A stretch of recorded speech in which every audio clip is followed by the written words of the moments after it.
Welcome to the CNA Podcast, previously known as the Christian and the Atheist Podcast. I'm Kathleen, a former Mormon, now atheist. And I'm Aubrie, a former Christian, now Unitarian Universalist. Join us as we navigate through discussions that may challenge your beliefs, broaden your perspective, and perhaps even bring a smile to your face. Sit back, relax, and let's dive in. Hey guys, today's episode comes with a trigger warning on miscarriage. So if that is something you are sensitive to, feel free to skip this episode. Our guest Amanda tells her story of having to navigate the pain many women face with miscarriages. After 3 miscarriages, Amanda found herself turning away from God. Shortly after finding out she was pregnant for a 4th time, she surrendered herself and the new life growing in her to God. Her faith was fully restored when she and her husband welcomed their little girl into the world. This story isn't one of preaching or us conversing back and forth on the validity of God or if there is a God. It's a raw and beautiful story of a woman's life and how she faced some many women face in the world today. Also, this episode was recorded in early 2023 before I left Christianity, and unfortunately, I was still attending Life Church. Both Amanda and I talked today about the episode and laughed because we feel both of us have evolved in our spirituality and that this recording and the way we talk about our faith may not be 100% accurate to who we are now, but it's always fun to listen to a past version of ourselves. So, without further ado, here is today's episode. Welcome everybody to our podcast. Today we have a special guest named Amanda, and Amanda and I grew up together. She was actually my older sister Ashley's best friend in high school. Crazy. They were Crazy Riot, a Hot Mess Express in every sense.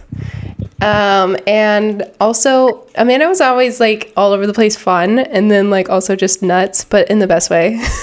Tell me I'm wrong. I mean, you're not wrong. So anyways, welcome to the podcast.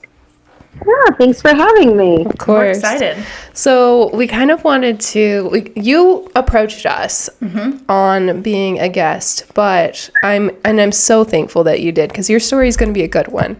Amanda grew up in an interesting way, like all of us. It wasn't like rainbow and butterflies, but also she has, as an adult, attended churches and then took a break due to trauma and ended up going back to church, and we wanted to talk about that journey.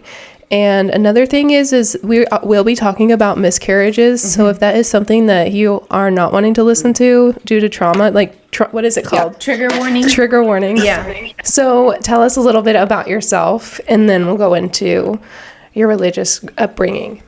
Okay, so gosh, do I even know about myself? It's a weird question. First and foremost, I'm a mom. And that's like the most important thing in my life right now. The best way to describe me is probably backwoods Barbie. What? What does that mean? Like, Aubrie, I feel like you relate to this. I grew up in the country. I grew up in a town. So I grew up hunting and fishing and, hiking through the woods and going mudding. And then I moved to the city and I got super girly. Yeah. So that's a pretty good, perception of who I am. Tell us about your upbringing as from kid to where you to teenage / marriage to what did that look like as far as having what religious aspects were brought in there and whatnot? So from a religious standpoint, my parents attended church and were married in the church when, and they were pretty active from what I've been told. But something happened in the church and my dad quit going. And so my whole childhood, we never went. So would you say that they were your parents were anti-church or just no, we don't care. We're not going to do it. Whatever.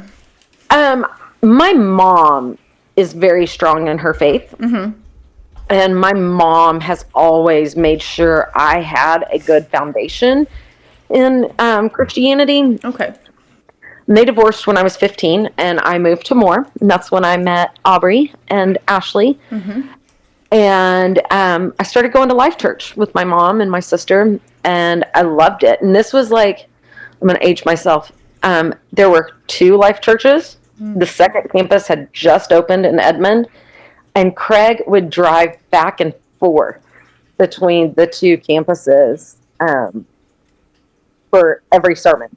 So he would come running in on stage, winded, and it was always funny, but I loved it. I absolutely loved the environment. I loved the way he preached. I felt like he spoke to me. That's also where a lot of my friends went. And I spent a lot of time going to Life, and then I moved away for my freshman year of college. Didn't really go to church. Then when I met my husband, it was really important to me that we raise our children in the church, and that our children know God, because I felt like I always longed for that when I was growing up. And I always felt like the kids that went to church were somehow better connected to God than I was. And I don't want my girls to feel that way. So we started going to a church in his hometown, which is Choctaw, Oklahoma. And we started, when we were dating, started going to Choctaw Road Baptist Church and fell in love. And so that's where we've attended on and off now for 8 years. Okay. And I say off because, like we're going to talk about, I had my moment. You want to talk about it? Yeah. Let's go. Yeah. So, was there like specific situations that happened that made you like decide maybe not? So I got married, and after we were married a little while, we decided it was time to have a baby. And I am a bonus mom. My husband, we actually met because of his daughter, which is a whole different cute little story. But I became instant mom, and that was challenging. So once it was time for us to have a baby, of course, I was extremely, extremely excited. Yeah. And we had a child that was asking Santa Claus for a sibling every year. Man, we tried. And 2017, Christmas Day, I was like, I think I'm pregnant. And my husband was like, don't take a test today. Don't do it today. Yeah. And I'm like, but I think I've got to be pregnant. I know I am. And we'd been trying for so long that he was just like, yeah, okay, sure. So the 26th, morning of the 26th, we were getting ready to fly to Seattle to go see some friends. And before we hopped on the plane, I decided I probably need to take a pregnancy test. And it was positive. So as soon as we landed in Seattle, I took another one. And it was positive. So that was so exciting. But the whole week we were there, like, I had stomach cramps and unsettling feeling. And I was just like, I don't know what's going on. Like, am I going to hurt this bad the whole time? Am I going to be this sick the whole time? I had horrible morning sickness. And the night before we were supposed to fly home, I started bleeding. And we were at a restaurant, and I remember going to the bathroom and freaking out. And my friend that we were with offered to take me to the hospital, and I was just like, I don't know what they're going to do. Yeah. Like, what do they do for that? So the next morning before we got on plane, I took a pregnancy test and it was negative. And I was devastated. We flew home and went immediately to the emergency room. Because at that point, I didn't know what to do. Yeah. And they ran all the blood tests and everything, and it was like, yep, you had a miscarriage. Go home, rest. Ugh. So that was New Year's Eve. Ugh. So New Year's Day, we had a really rough day. My husband's family does a big New Year's Day dinner. So we had to tell everybody that day, which was really hard. I really struggled with it. Really, really off the bat went into a deep, dark depression. But about a month later, I don't even think I really had a period. Edit that out if you want. No, you can say that. We're all girls. A month later, I was like, probably should have had a period by now. So I take another test. Bam.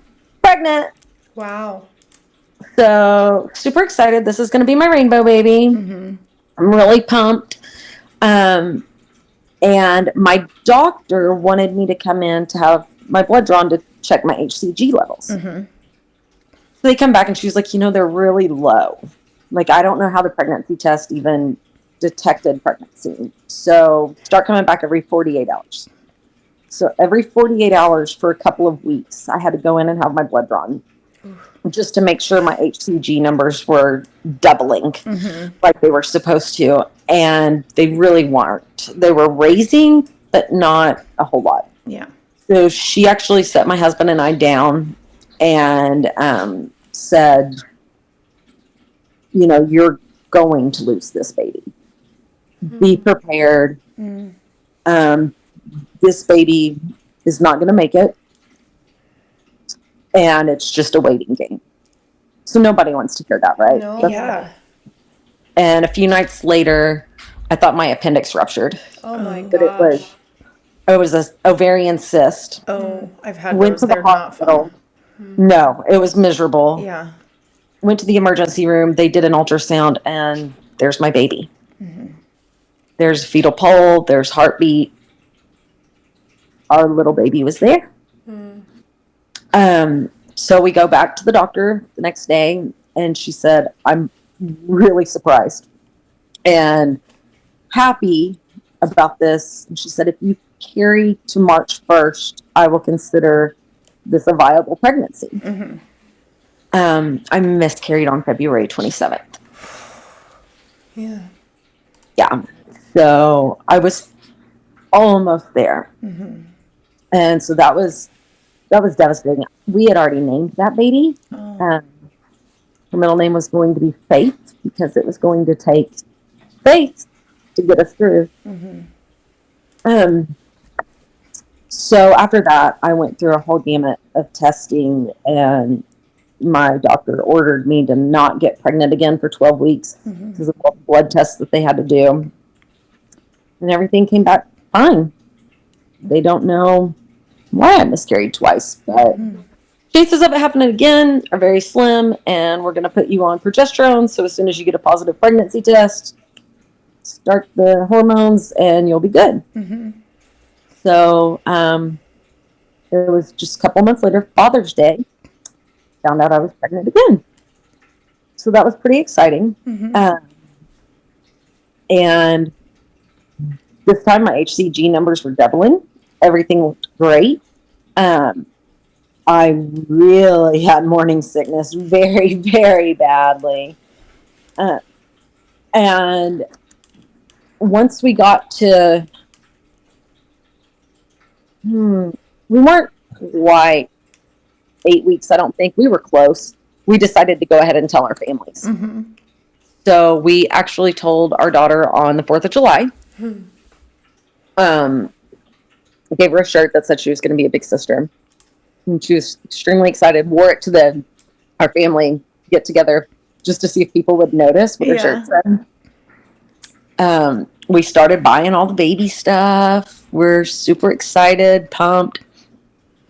And there was a day that I felt like I was at work and I was like, something feels weird. So I called my doctor's office and they're like, no, you're fine. You're fine. You're fine. Okay. Well, 2 weeks later, I go in for just a routine ultrasound and the ultrasound tech looks at me and I can just see it in her face. And she just said, "Excuse me," turned around and walked out the room. And I immediately started bawling. My doctor comes in and tells us there's not a heartbeat. Yeah. But we want you to carry for at least 1 more week to see if there's any changes. Okay. Which is really morbid. Yeah. Because, I mean, y'all have been pregnant. You know your mother's intuition. You know this isn't right. Something's... And so for a whole week, I walked around just like, I'm pregnant, but I'm not really, like, my baby's not growing. I have my dead child inside of me. Yeah. And so a week later, we went back in, and sure enough, no heartbeat. And at that point, it was, okay, well, now you have to have emergency surgery. And the fact that I had ate lunch that day kept me from going to the operating room right then and there. Yeah. But the next morning we went in and I had a DNC, which, miserable. I will give birth over doing that again. Well, is Every it because it's painful? Yeah. I'm sorry. Bad. Yeah. I mean, they put me under, but I had a horrible recovery. Yeah. So after that, we were told that because I had the DNC, the baby would go to the lab and they would be able to do a bunch of tests and find out what went wrong. My body did not actively miscarry because of the progesterone. Okay. So yeah, I had a silent miscarriage. Okay. With that baby. So that's why nothing physically happened. And after that, we were referred to a fertility specialist, and luckily we got in pretty quickly, and we started doing all kinds of tests, and everything was clear. Everything was great. They couldn't figure out why I was losing babies. They did 2 separate exploratory procedures on my uterus and my ovaries. They did every single blood test you can imagine. I did genetic testing. You name it, I went through it. And my doctor was basically like, it's really walking blindly, basically, because we don't know what's happening, what's causing this. Meanwhile, we're waiting for the lab report to come in. We finally get it, and my baby never made it to the lab. Oh. Wait. The doctor that did my surgery, my doctor was out of town.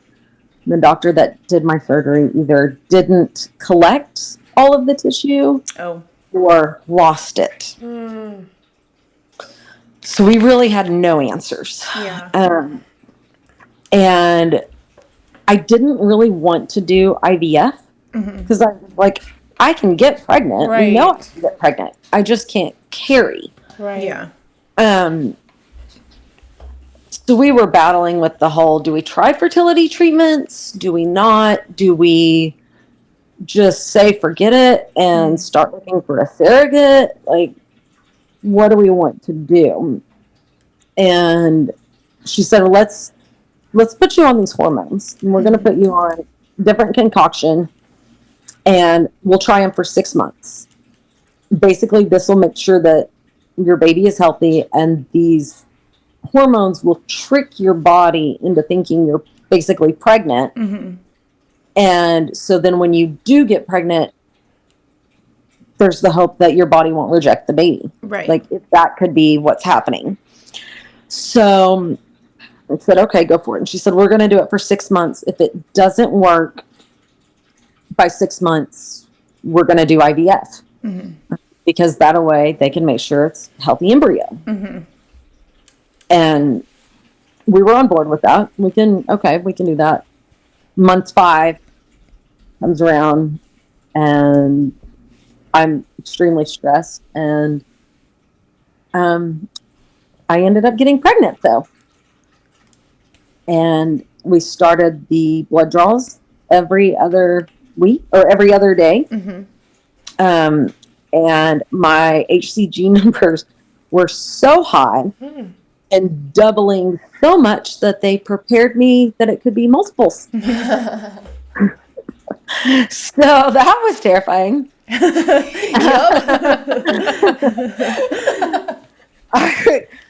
Oh, what are we gonna do?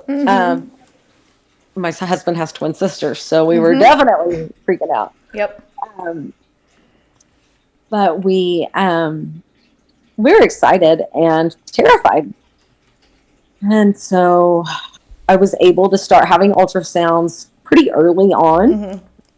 So my whole first trimester and half of my second trimester, I got ultrasounds every week. Lucky. Which, I mean, Awesome. is that okay to say? Yeah, I loved it because I got to see my baby every single week. I got to hear her heartbeat every single week. But in the back of my mind, there was still that torture. Yeah. There was still that fear every day that I was going to lose her. Yeah. I can Every imagine. single day. But so I guess I went a little too far. I shouldn't have gotten into having Aubrie yet. After my third miscarriage, that's when I lost my faith.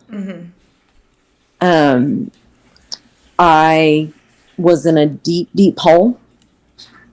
I was very depressed.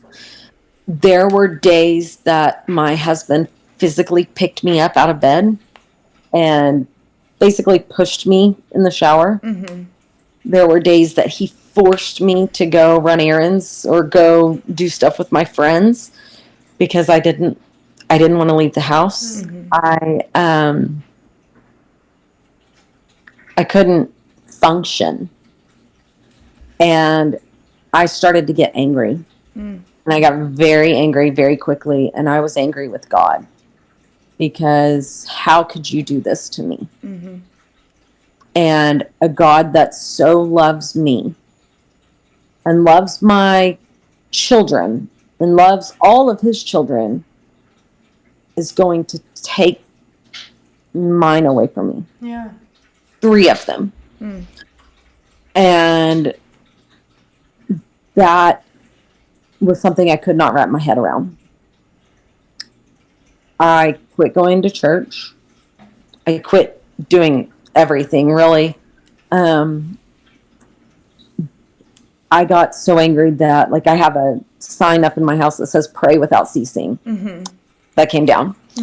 I had a few other signs with Bible verses and stuff on them.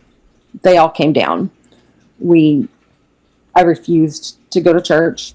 I refused to pray. I couldn't. Do you think that during this time, did people that you like did your people notice this? Like, I ask, like your husband, did he say anything, or was he on the same boat as you? My husband never really confronted it. He was grieving in his own way. Oh yeah. Yeah. And especially after the third one, that really hit hard. Yeah. But I think he was just doing whatever he could to help keep me afloat. And good job to him for doing that. Like, Yeah. I mean, I don't think a lot of dads get enough recognition for the grief they go through as well. Right. Oh yeah. I mean, it's different. Not at all. And I think that we would need to address, like, women losing a baby is its own monster.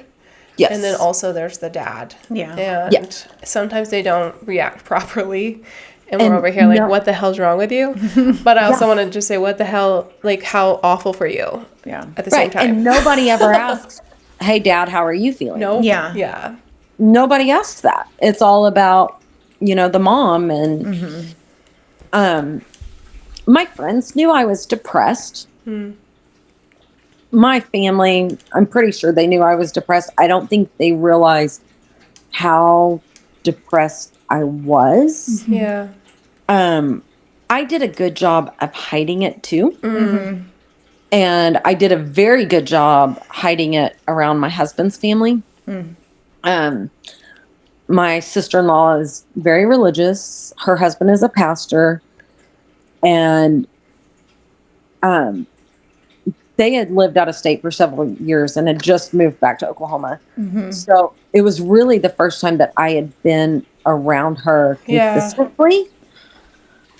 And I was just like, God, I'm going to be this awful person that, here her husband is a pastor. And I'm going to be like, well, screw that, because look at all of this. But I felt like I was on an island. Yeah. And I was all alone. But nobody really realized how much I was resenting God. Okay.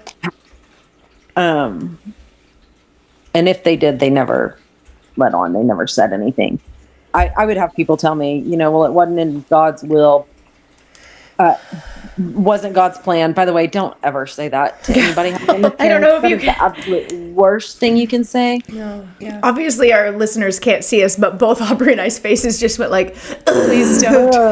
Stop it. Cringe. And sometimes it's the people that's closest to you that say that, or they'll say, well, at least you can get pregnant.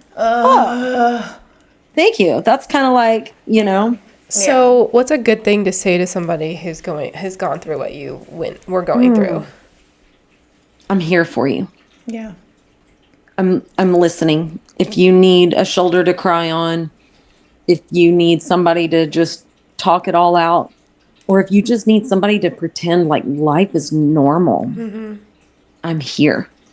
The biggest thing is show up and be supportive, be there, and ask them how they're feeling about things, and do you want to talk about it or not? Because I feel like so many people were handling it with kid gloves that a lot of my friends quit talking to me for a while. Yeah. Because they didn't know how to talk to me. Yeah. It was the elephant in the room. And Aubrie, I'm sure you went through the same thing when Ashley passed away. Yeah. Nobody knows what to say. Nobody knows what to say. And I get it. I don't either. Right. And I'm like, okay, so a crazy bad example, but there's somebody that I know whose husband passed away, and I don't know her well. She's just an acquaintance. She's actually a trainer at the gym I go to. And I don't know her personally enough to be like, hey, I'm here for you. Like, and that means something to her. Yeah. But also, like, I also felt a guilty feeling of wanting to avoid even running into her out of not knowing what to say. And I feel like that's human nature, but also really shitty. That's what I was going to say. I'm going to call you out on that because it's your awkwardness. Yes. It's your feelings that are keeping you from reaching out to her. Yeah. And that's what happens with miscarriages. Right. And there's this society, that is twisted and has it programmed that we don't talk about miscarriages. Right. Which is unfortunate. Bullshit. Yeah, it's unfortunate because unfortunately so many women, it is a thing that happens to, of me and my friends, the majority of us have had. Yeah. I personally have not, but my sisters, my friends, my people all over the place. It's a very... It's a common occurrence, and for us to not be talking about it and not have that support system already in place in case it happens is unfortunate. Yeah. Absolutely. Statistics are 1 in 4 will miscarry, but if you really dive deep into it, it's more like 1 in 3. Yeah. So there's 3 of us sitting here right now. Yep. You go into a room.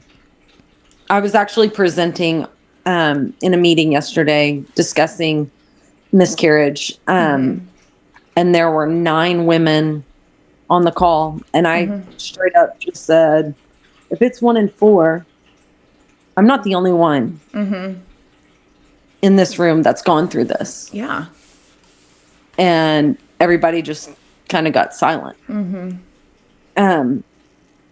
But yeah, being there, just trying as much as you can to be the way you were before the miscarriage for your friends, your loved ones. That's really important. Go to dinner, go get pedicures, go, or just go sit on their couch and watch a funny movie. One of the best things was my best friend lives in Fort Worth, and she drove up for the weekend, and we went to my favorite restaurant, and we laid on the couch and ate junk food and watched stupid rom-coms. Yeah. I think that something that with dealing with grief in a different way is everybody grieves differently. And so sometimes people do want to talk about their grief and bring like awareness. Hey, miscarriage is serious, and that's you, Amanda, perfect. And then there's other women who don't. So we do have to like us that don't understand, like I can't understand what you felt, and neither can Kathleen out of just not experiencing it. But I also know like meet people where they're at, ask them how they feel, and then go from there. If with Amanda, she's wanting to spread awareness, and that is admirable. And then I also have friends who are like, yeah, I miscarried and it was awful, but I'm moving on and I'm leaving that where it's at, and that's admirable too. And I think that we shouldn't also gauge people or hold them to a higher standard if they're in a certain place with their grief or whatever. It's everybody's so different. It's like interesting. Everyone grieves differently. Yeah, for sure. Everyone, I mean, just like everybody, has different taste buds. We think food tastes differently. I may like pineapples, but you don't. Right. Well, I may be in a deep, dark depression over this happening, but another woman may be relieved. Yeah. Or be able to not have that Yeah. And put it away and okay. And there's a lot of people that, okay, well, they're, until there's a heartbeat or until there's this or that. So that's kind of where a lot of women, I feel like, teeter. Yeah. You started taking stuff off your walls, those things, and then we're like, yeah, I'm ticked. God is not my friend right now. And we're mad. Do you want to like walk us through the steps from there? Oh, I just was bitter. It's understandable. I can understand why you would be upset. Like I've been there. I'm there's not a part of me that's like, well, I don't get it. I'm like, well, it makes sense. Yeah. And I mean, I was angry and I was mad. I was mad at God. Very, very mad. But I was mad at everything. Yeah. And I really, I lost the will to live. I did not want to be alive. I was not suicidal. I did not have any desire to commit suicide whatsoever. But I would just be like, why can't I just die? Why can't something happen? Take me out of my pain.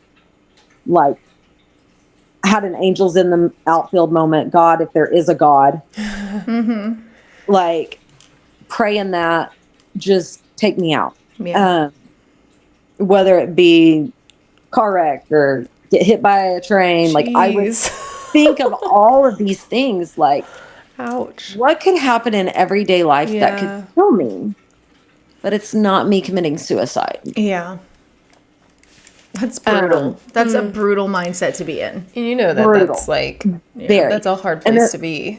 Especially when you're sitting here and you have your husband and another child at home that depend on you and love you. And my husband is very supportive. Yeah. Very encouraging.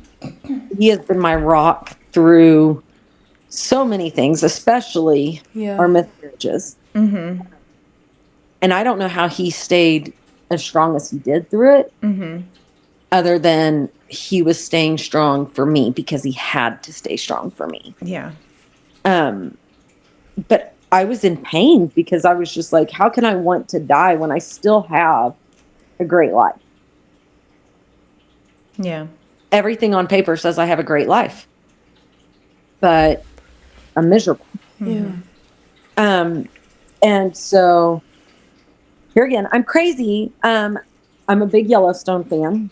And there was a song by Whiskey Myers that came on, and it's called Stone, and it really it hit me because it talks about heartbreak and wondering if your heart will ever recover or if it's just turned to stone. So it was a very, very sombering feeling. And I remember just listening to that song just on the show and going, I have to know what this is. And I immediately looked up the song, listened to it, read the lyrics, and it hit me. I started bawling. It resonated so much with how I was feeling because I was fighting my own mind on, is God good or not? Is there a God or is there not a God? And so this was right where I was, right in the middle of, am I going to be the person I was before, or have I been turned to stone? And that was kind of the point that I was like, yeah, maybe I probably need to go to therapy. So I started going to therapy, started talking it out, and that helped quite a bit. Yeah. For a little while. And then once we really had a game plan with a fertility specialist, that really kind of started pulling me out of my slump. But when I got pregnant with Aubrie, I Great name choice, by the way. I was going to make a joke and be like, not this Aubrie. It's a not different this Aubrie. I almost said that too. Not this Aubrie. It's a different Aubrie. My little Aubrie, when I got pregnant with her, I just started immediately praying and just, God, let her be okay. Let her make it. I cannot go through this again. Yeah. And I was terrified. And then I have something wrote down about this, so I'm gonna read. But like once I found out I was pregnant, I was terrified. And I had to make a choice to surrender my baby and myself to God. So I was praying every day for her. I prayed continuously for her health. I prayed that she would make it. And she was a fighter from the start. She was meant to be. HCG numbers, like, they were so high. They were literally like, we only see this with multiples. So I really, really did think I was going to have twins until the first ultrasound. And it was kind of like, my husband and I and the doctor were all like, there's only one. Like, there's not another one hiding. There's for real only one. But hearing her heartbeat, that broke me. And it was just like all the stone in my heart just cracked and went away. And I just couldn't stop praising God and thanking him. And just every day, just thank you for this baby. And please let me keep her. Let me keep this baby. Let her be healthy. And I guess at that point it was just this baby. It wasn't a her if we didn't know. Yeah. But every day I was still terrified that I was going to lose her. Yeah. And every day, like every time you go to the bathroom, you're like, is there blood? Every night that you're laying there and something's, a little different. Or I had morning sickness that was absolutely horrendous. But the days that I was feeling somewhat better, I was like, okay, is something wrong? I'm not sick today. There's something wrong with my baby because I'm not puking my guts out. Yeah. And I really was still hanging on to that until I hit the 20-week mark. And at the 20-week mark, I knew that if something was to happen, she's viable. Doctors can save her. Yeah. If I have to deliver her, after 20 weeks, she's going to be able to make it. At least in my mind, that's how it was. She's going to make it if we get to 20 weeks.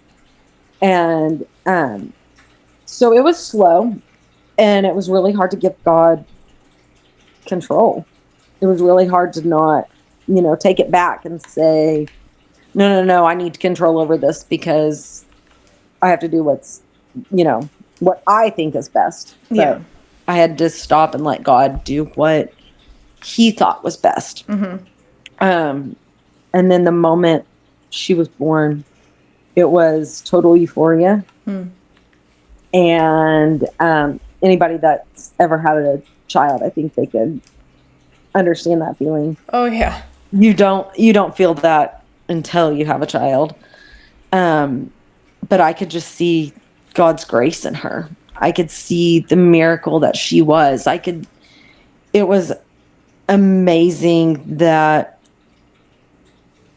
he created her and that he allowed my body to grow a human being. And I think I appreciated it more because of everything we went through to have her. Right. The way that God chose her for me and chose me for her, it showed me his plan in action and coming to fruition. And it basically restored my faith. So after she was born, those feelings of resentment and anger and depression, did they just sort of dissipate, at least in regards to religion? Did they just sort of dissipate completely, or did you still have to work on them? No, I was completely over the moon in I feel like I was in a completely out of body experience. Like so overly happy that it was I was making myself sick over how happy I was on cloud 9. Yeah. And Well, I can attest to I've never felt closer to God until well, I don't want to say right when the kid came out because that was a whole different story. yeah, because you didn't have an epidural. Well, one of them I did, and that one was probably number one of the worst of the two. But I will say, holding your baby and then being at home and those first weeks. I mean, for a long period of time, I was just I think for me, I was this is what God's love is. This is what God's love is. Yes. It's what I'm feeling right now towards my baby. And it this really is my purpose. Yeah. And it just felt pure and so overwhelming. And I'm okay, here we go. This is cool. So I do resonate with the how that could flip a switch to being I don't want any of this, to glory be to God for all of the things, Oh yeah. Yeah. And this is the best thing ever. And everybody always says, what's your purpose in life? Or what is the purpose of life? Just to have children. Yeah. My purpose in life is to be a mom. And I'm so thankful that I have that beautiful little girl. And I have my little bonus girl that I adore. And I look at my baby every day, though. She's 3.5 now. And I still look at her with the same amazement that I did the first time I put her in my arms. So now, how are you? What is your faith like now? I know you started off yearning for it, and then you had a dip of no way, this isn't working. And now where are you? I feel like right now I'm stronger in my faith than I ever have been. For the first time in my life, I feel like me and God, we've got an agreement. You guys are homies. I know the feeling. We're homies. I know him, he knows me. I don't have to do everything that the church or the Bible says. to be a Christian. Yeah. I don't have to be sitting in a building every single week to believe in God and to be a good Christian. That's not, Yeah. to me, that's not what it's about. And for so many years, I let that cloud my judgment. I agree. We Like, have I had, have to be so many things to be saved by God, to be a Christian. When really, I just needed that one-on-one relationship. And I had to get out of my own head to find peace with religion. And once I did that, do you think it's peace with religion or peace with spirituality with God? I think it's spirituality with God. Because, like, 'Cause- I feel like I know what you're trying to say, because I don't have peace with religion. I have beef with religion. Yeah. Same. Yeah. So I I was think just you and I curious. have a lot of the same grievances. Yeah. And it's spirituality. And I feel like I have different beliefs that aren't so clear cut. This is Yeah. Baptist, this is Catholic, this Right. is, whatever. But I just, I had to be intentional about pulling myself back to God. And I had to be intentional about my faith and rebuilding it, and what that was to me. And I think I am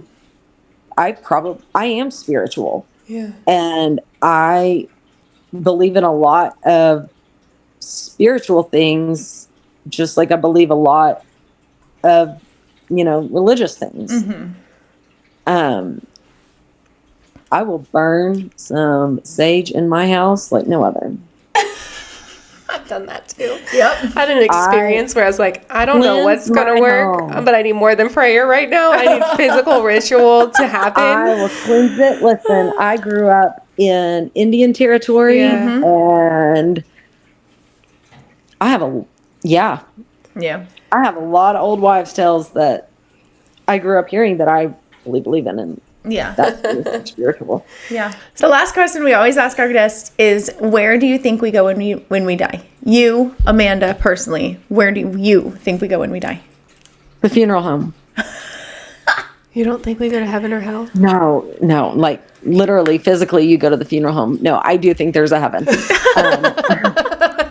I thought you were literally going to be like, that's it. I was like, damn, I did not expect that. Right? Oh, yeah, I get it. I'm with you. But I'm not wrong. You go to the funeral home. I believe in heaven.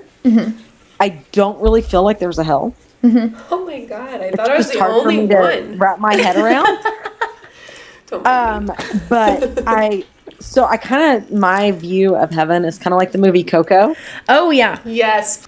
But I kind of feel like, instead of it being like, Coco, it was all about their culture. Uh-huh. I feel like it's what your happy place is to you. So like mine is going to be probably at the lake or the beach with my family. And I feel like you get to be up there with your loved ones. And I don't know that it's constant, like, living life. It might be just kind of like waves in and out. But I do believe that, like, your spirit, you still see your loved ones and you can still guide them. And like, you can go and join them, like, when they On Halloween. need you to, or you want to. Just kidding. So I will totally haunt some people on Halloween. Okay. But like I feel like the whole 3 cardinals thing that the medium told me. Every time you see 3 cardinals, that's your grandfather with you at the lake. Well, I was at the lake with him a lot. So that totally makes sense to me. That's where I feel his presence the most. And so that's what happens. We go and we're like Coco. We don't have to go check out like at the train station kiosk stuff.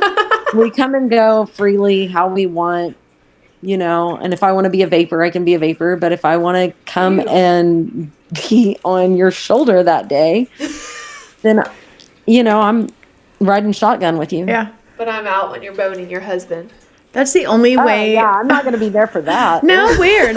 That's the only way I hope there's an afterlife is if I get to haunt some people.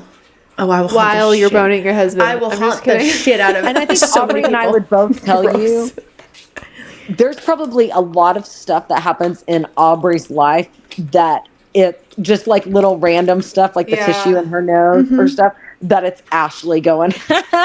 I think you're right, and I think I sound ridiculous. You do. Like anytime you trip or whatever. Or No, there's just moments where I'm like, random yeah, things, I'm like it feels like she's there and that's her. experiencing it Yeah. for Yeah. sure. All right. Hey, I drink out of a Golden Girls coffee mug every morning, and that's mine. Oh, that's sweet. Yeah, she liked Golden Girls. That was a thing. That's that was a cute. big thing. Girl, obsessed. Yeah.